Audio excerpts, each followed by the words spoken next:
In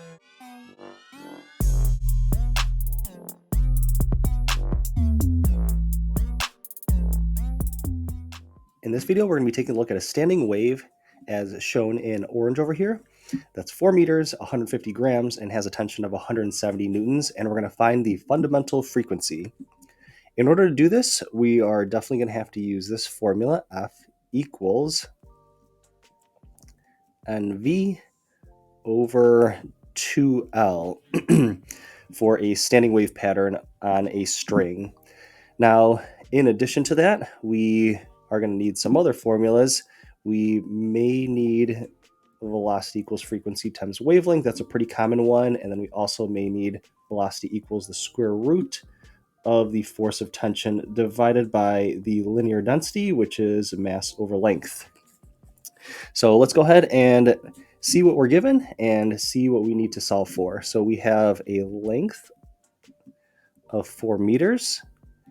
And we have a mass, once converted into kilograms, 0.15 kilograms once we take the 150 and divide it by 1,000.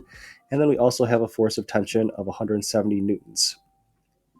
So if our final goal is to find the fundamental frequency, then we know that the n is equal to 1 because the first harmonic is the fundamental frequency.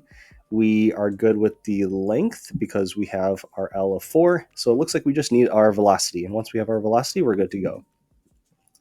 So we won't be able to find velocity with frequency times wavelength. Doesn't look like we have either of those two. If we knew frequency, then we'd already be done with the problem.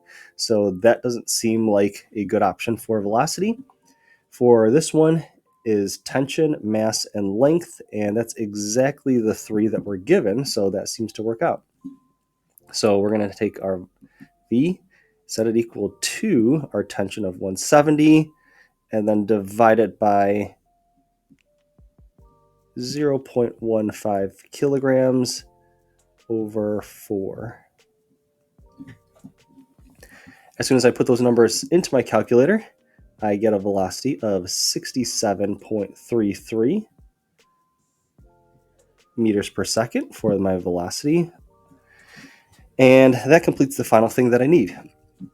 So I can go ahead and go back into this formula again and set my frequency equal to 1 times the velocity that I just solved for. And then divide it by 2 times the length of the string, 2 times 4, so 8 in our denominator. And then I get a fundamental frequency of 8.42 hertz. So if you're doing a problem similar to this and you need to find the frequency of different harmonics, it's actually just going to be multiples of the 8.42.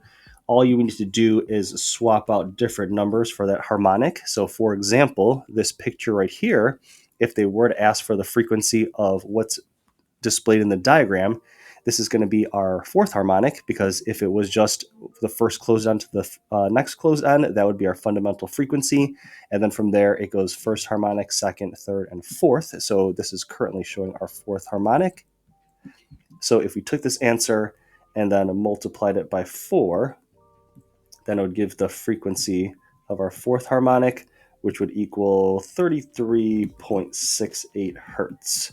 So again, if you're doing a problem that is similar to the one that's mentioned over here, but you're solving for different harmonics, all you have to do is replace the n with whatever harmonic is displayed or asked for in the question.